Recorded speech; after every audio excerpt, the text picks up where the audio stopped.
highly distinctive look, sound and smell, the Class 55 Deltic locomotives are held in high esteem by many enthusiasts across the UK. Once a common sight on the East Coast Main Line, the Deltics finally saw their retirement in the early 1980s. Of the 22 originally built, only 6 complete locomotives survived the cutter's torch. 3 of these, number 9, 15 and 19, have led their preservation lives under the care of the Deltic Preservation Society. With 2022 marking 40 years since the first Deltic runs in preservation, we decided to visit the DPS's depot at Barrow Hill to speak to some of their members to gain some insight into the Deltic's history, as well as the recent work and future plans for their Deltic fleet. In the 1950s, the idea was promulgated, not particularly for a Deltic locomotive, but for something that had some speed about it, because in those days there was a need to actually compete with other forms of transport, and therefore that then led to the birth of the Deltic locomotive. And the idea of the Deltic was to be a bridge between the phasing out of the A4 Pacific steam locos and the advent of the introduction of electrification on the East Coast Main Line, which is where the Deltics primarily operated. And 22 Deltics were actually made in production. The original one, the prototype, did about 450,000 miles before eventually it was taken out of service. But certainly that was the need for them, because we had to keep up with other forms of transport that were emerging, and enable travel between cities like Edinburgh, Newcastle and London to become much quicker. Otherwise, without that, then the railways would probably have not been able to keep up with the pace of other forms of transport. The power unit, the engine that powers the Deltic locomotive, is rather unusual. It's based on a marine engine, and the pistons are arranged in a triangular format. And the Deltic nickname, if you might describe it as that, came about because the symbol for the Greek letter delta is a triangle, and hence that morphed into a situation where they were known as Deltics after the symbol for the Greek letter delta, because of the triangular shape of the pistons within the engine. The typical day's run was basically from King's Cross, London, where they were based at Finsbury Park, up to Edinburgh. And quite often some of the locomotives would do a run up to Edinburgh and back, in the day, and get in another run in as well. A lot of them were sort of stabled at York, where a loco would take a train up to York, and then in some cases they would actually take another train back down towards Finsbury Park. The introduction of the HST, the high-speed train, their sort of advent and arrival on the scene led to the Deltics being withdrawn, because there were a lot more of those and they were more versatile, and obviously with power units at either end it negated the need for running round and saved time as well. There was no longer the need for the Deltic locomotives, and they started being diverted onto other routes rather than the primary purpose of the East Coast Main Line. And then they were started to be phased out, obviously, as there was no longer the requirement for them. There was a fantastic farewell tour down to King's Cross in London, and there's still some photographs around of how popular it was. The platform was absolutely thronged at King's Cross for the loco, and the train actually came in. It just showed the amount of interest that there was in the Deltic locomotive, particularly as only 22 of them were ever built, and they only generally operated on the East Coast Main Line. The group formed the DPS with the idea primarily of just saving one Deltic locomotive, and the society was formed in 1977. And then by 1982 they had managed to actually buy 2 locomotives as well. The first ones that we actually had were 9009 and 9019, and they were actually taken up to the North Yorkshire moors Railway, and that was where they were based initially. We're very, very lucky in that both locomotives are still in existence today and still running in heritage, and number 9 is also a mainline registered locomotive. The motive or the reason behind running the Deltics, belonging to the Deltic Preservation Society, is purely and simply to reach out to our members and to show the general public what a Deltic is, to educate them and to show them some of Britain's finest engineering on the power units manufactured and designed by D. Napier and Sons back in the 1950s. We get some massive publicity because wherever we go, there's an entourage of people go to support the society. We have Darryl and his fantastic sales team who raise a lot of money. We have a PR side, generating new members, handing out leaflets, and it's surprising what you find information-wise when you're out there talking to people. People come up to you, probably worked on them doing their apprenticeships in Doncaster, or when they were based there during the service days, or even working to the Vulcan Farms in Newton and Willows. We've had some wonderful times on a great many railways. We've been to at least, I think it's 15 or 16 different heritage railways around the country, from smaller ones like the Epping and Ongar, a place like that. It's a lovely line, up to the bigger ones like the East Lancs, the North Yorkshire Moors. We did a season on the Llangollen back in 1996. And I think the highlight for me is actually having the opportunity to drive these wonderful machines. I got passed out at the Midland Railway Centre back in the early 90s as a driver, and I've driven them on all of the lines that we've been to, and it's wonderful. When we go to a heritage line, we provide the driver, they provide a route conductor. And that route conductor is there to conduct us over the line, to show us where the signals, points, crossings, basically he knows the line, we know the traction, and we work together. Yeah, we do swap places. I'll let the route conductor have a drive, and on a few occasions when we've gone to other railways, they've let me have a drive on one of their locomotives. So it makes the hobby enjoyable. The biggest challenge we face with mainline running is making sure that the locos are 100% in tip-top condition. You can't afford to have a failure. Unlike when they were in service, if something went wrong, it went in the works and got fixed and nobody saw a bill. If we break something, we've got to fix it, we've got to pay for it. And you're not talking 50p, a pound, £5, you're talking thousands, tens of thousands of pounds. And that's the big challenge, keeping it, trying not to let things happen, and just looking after them and keeping the cost down as much as we can. It's just like running your own car. Look after it, treat it well, and it serves you well.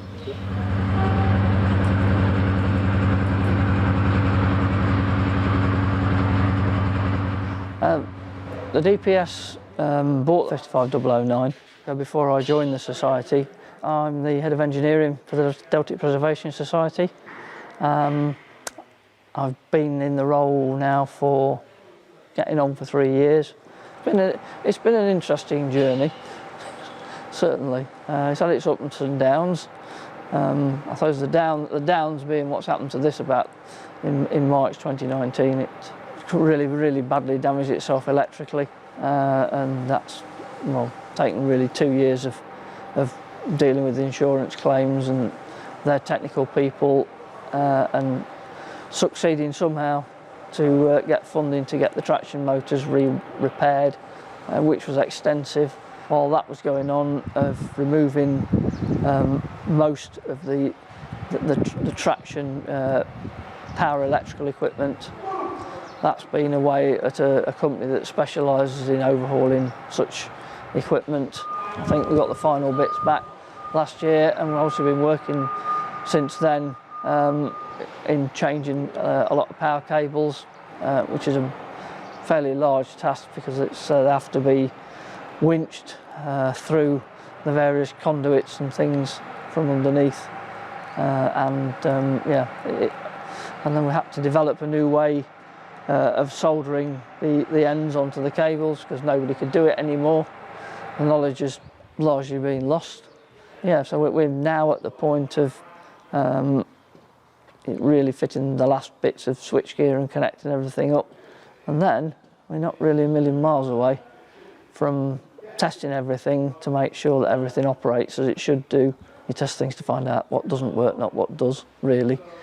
So yeah, that happened, and then it's moving to the Great Central Railway on the 11th of April. And after that, then there'll be obviously an effort on, to get the loco up and running, moving around, and then, I think we've caught everything that we need to catch, but you never know. So we need to be cautious, and we need to be assured that things are working as they're supposed to be. Because it really is a challenge with historic traction, and it's only going to get harder as the locos are now 60 years old, and it will be a challenge for everybody with first generation diesels. Wiring and electrical equipment is getting tired. And unless it's been through a major works refurbishment, then you're looking at stuff which is going to reach the end of its life over the next decade or so. Something that's very important to me and a lot of other people is to find people who have the interest and try and pass on some of the skills and the knowledge to them. And that is, along with finance, really the biggest challenge in preservation. It's not plain trains. We aspire to return it to the main line. That might be in the autumn or a little later on in the year, perhaps a little bit nearer Christmas, if I can use that word at this time of the year. Obviously we'll have to have a lot of work to do with our management systems and documentation and how we manage maintenance, how we manage the competence of our people. We're working on that actively now. Beyond that, there is a project called the East Coast Digital Project. This loco, along with Tornado and a Black 5 that belongs to Loco Services Limited TOC and their Deltic, they are having a European train control system fitted in the cab, which is a major modification. So we've been working with Network Rail on that for the past year or so. There's a lot of investment coming externally into the loco for that, and it is a big change. It will impact on the way the cab looks, because you will need, the biggest change is about an iPad-sized display screen, which will go roughly where the instrument panel currently is, which the driver has to have in front of them, and there are rules and regulations and standards that have to be observed, so you have good visibility, because this is how the driver sees what he's allowed to do in terms of speed and and that kind of thing. But the system is also capable of intervening itself to control the speed of the train or stop the train automatically. So that's a really quite big and interesting project, and that's quite busy at the moment.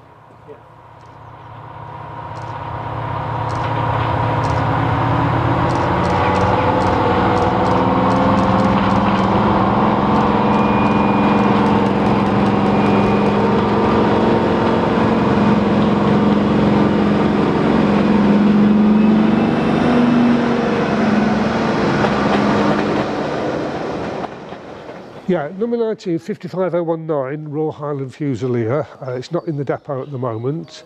It's currently, as we speak today, down at the Great Central Railway at Loughborough in Leicestershire, where it's been since last August. Started their diesel gala, their East Coast Mainline event in January this year, and we did an absolutely amazing 40th anniversary event for the Deltic Scotsman Farewell. It's quite funny. Mike Goff, the managing director there, was a bit iffy about doing it. And this is why it's a Sunday, the day after New Year's Day, it's a bank holiday weekend, bank holiday Monday, are we going to get many here? He said, well, if we get 100, 150 people, it's 150 we wouldn't have had. We ended up selling 712 tickets, and he was absolutely amazed. And it is proving that heritage diesels, with one or two other events we've been involved in, particularly with the Deltics, one or two other classes, there's a big following, and they actually had more people there than what they did at the Steam Gala. With regards the Society's history on the locomotive, initially we set up an appeal, or the Society set up an appeal back in the 1970s to buy a Deltic. And with the fundraising that was going off at the time, particularly by the late Roger Newling Good, money was rolling in, And on the Deltic Scotsman Farewell on the 2nd of January 1982, people were just throwing money into buckets to the point where we were able to tender and win 2 locomotives. I can't remember whether 9 or 19 was the first choice, but anyway, we got 9 and 19. It's a fantastic machine because it's had least work done to it. Obviously, we've kept it up to tip-top condition, but it's never had the full overhaul that 15 and 9 have had. But it just keeps going. You know, it's a case of if it's not broke, don't fix it. And it served us proud. As I say, it's down at the GC now. April the 11th, it's going by Allies Heavy Haulage up to the Ecclesbourne Valley Railway for 3 months. It then leaves there in July and it goes to the Gloucestershire and Warwickshire for 3 months. And that's a line that we've never been to and I doubt it's never been to before. So we're expecting a good turnout there. The big event that will happen while we're there is on Saturday the 20th of August, is the closest date that we can do it. Will be 40 years since they first ran in preservation on the North Yorkshire moors, with 9 and 19 together. And obviously 19 will be there, and we thought, well, we can't do it without 9 being there. So this thing behind us is going down by road for the weekend, and it will go straight back, it will go down Thursday, come straight back out Monday. I was wondering as well, I know there's plans for 19 about hopefully returning it to the main line. Yeah, we do have a plan to do that. We have a fundraising appeal going at the moment. It's been done in stages because we need, somebody came up with a figure of £255,000, which is probably not far from the truth to get everything done.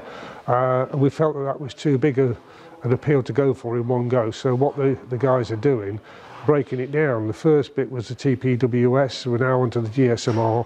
We've got some of the equipment, we don't need to buy it all, but it's the installation costs that are the big costs, because some of the kit we can actually pick up second hand from various other organisations. 1 or 2 companies have been helpful in supplying us at reduced prices, so we're pretty fortunate there.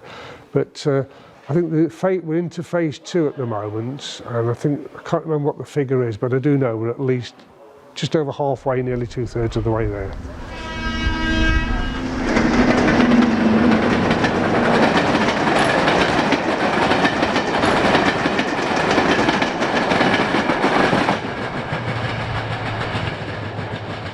Right, my name's Pete Stojanovic. I look after number 15 and also in charge of the power units for the DPS. But basically, we're number 15. The DPS bought it in, I think, 1985-86 from a chap called Peter Sampson, who had it at Butterley.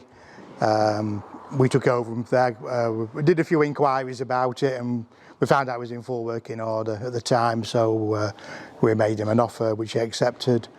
So after that, 15 was then put into use until 1997, working on various railways and what have you. And then it was taken out of traffic for overhaul. Basically, we're just taking out of traffic for a 2 to 3 year overhaul. We're now on 25 years. So initially it came out for a bodywork overhaul, and which it's had done, but also we found a lot of cabling was life expired, so it's had a lot of new cabling fitted to it. The roof section wise, all the radiators have been away for overhaul, and all the cab equipment, well, that's been overhauled. It'd have been running now if it hadn't been for COVID, without a doubt. Bogies are going to it hopefully end of June, and then hopefully July time, August, we're hoping to fit power units to it, and fingers crossed by end of the year we should have it operational. I've got a budget of £30,000 to spend on 15. At the moment I think I've spent about 9 to 10,000 on it. Well, the biggest expense so far I've spent is 7,000 on a set of local starting batteries for it, which the lads are fitting today. So it's not cheap.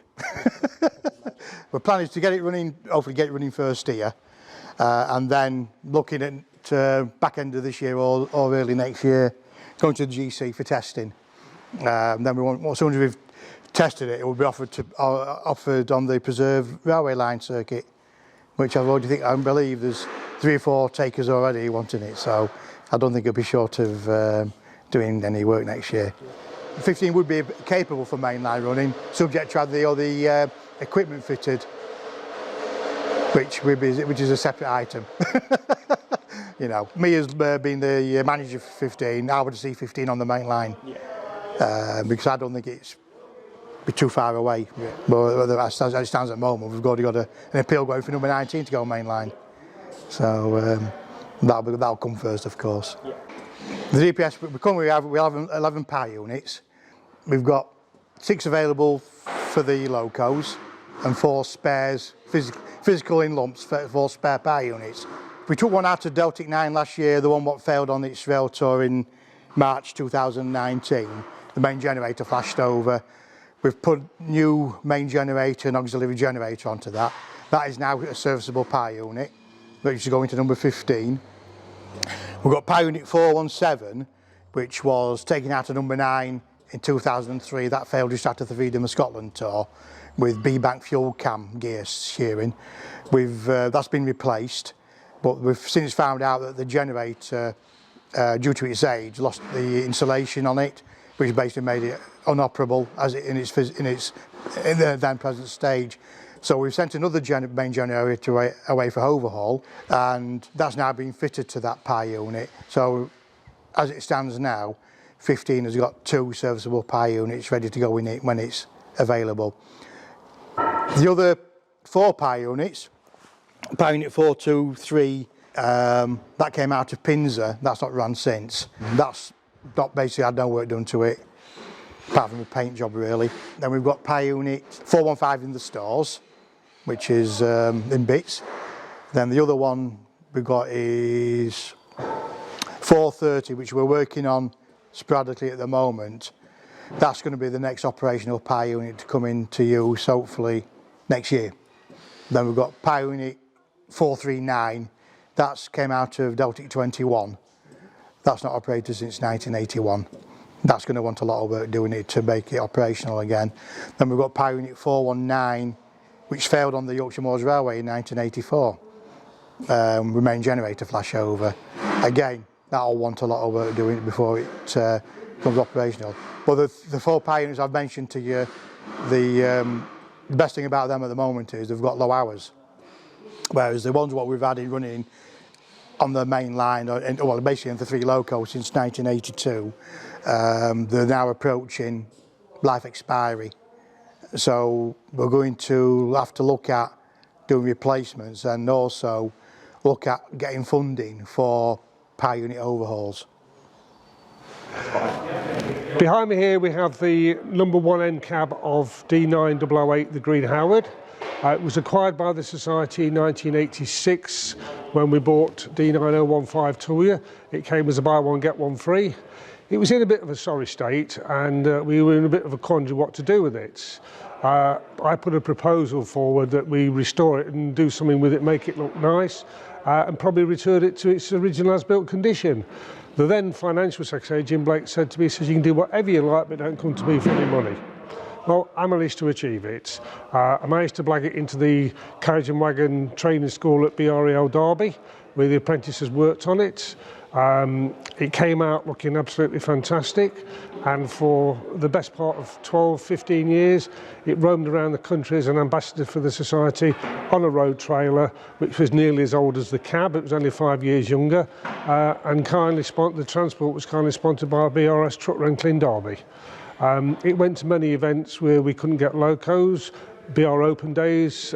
It ran successfully, and the only thing that is left of the trailer is the bit of framework there and the 2 spare wheels outside. It did that for a while. It got sidelined and parked up outside because it was getting a bit weather worn, and then Stuart Page took the project on to put a simulator in it, which was reasonably successful. Unfortunately, the guys involved in that had got a day job and other tasks, so it was never really exploited to its full extent. And then it just sat derelict for a while. Roger Radcliffe did some body work on it many years ago with a view to finishing it back again into blue. It was a cosmetic job, there was nothing really done inside. And in 2016, Bethany Marsh and Nigel Lacey came up with an idea of restoring it even further, doing something with it. It started off as one of those silly ideas in the pub one night probably, which, as all Deltic things do, it grew. they started work on it. It was a long job, a slow job, but it's where it is today. It's had a lot of work done. It has been extended by about 4 or 5 feet at the back, so it's now got the first engine room window in. Inside it at the back is a wooden mock-up of a cross-section of a Deltic diesel engine. That's sitting in the back. That does work, but there's no power to it today, so unfortunately we can't show it off to you. It's nearly finished for its opening event in a couple of weeks' time. We've got VIPs coming, we've got people from the regiment coming, we've got people from Crowell Engineering coming who did the extension for us, people from Merrick's Machine Movers in Mansfield, Nottinghamshire, they're our preferred mover for things like that because they've got some absolutely fantastic equipment. On the back wall here of the DPS depot at Barrow Hill, we've got history on the Deltics in general. We've got the history of the preserved Deltics, including 15, 9, 19, and the other 3, number 2, number 16 and number 22, and of course number 8's cab and number 21's cab. It's quite an interesting read, and also on the back wall we've got black and white pictures by Gavin Morrison of each of the 22 production Deltics when they were in traffic, and the pictures and the framing was sponsored by members. Weekly activity are all posted on the DPS website, DPS Facebook page. This has got its own Facebook page. Tuylar's got its own Facebook page. I'm assuming in the not too distant future, Royal Highland Fusilier and Alycidon will have their own Facebook page as well. And these are updated by the media team led by Harry Moore 2-3 times a week, just depending what's happening. Sometimes there's a lull for a week, other times it's hitting the pages every day. We're always looking for volunteers who are willing and able to come along. There's always plenty of work for people to do. It could be cleaning, painting, scraping to working on the power units. But if ever anybody's interested, just email the Volunteer Liaison Office at vlo@thedps.co.uk.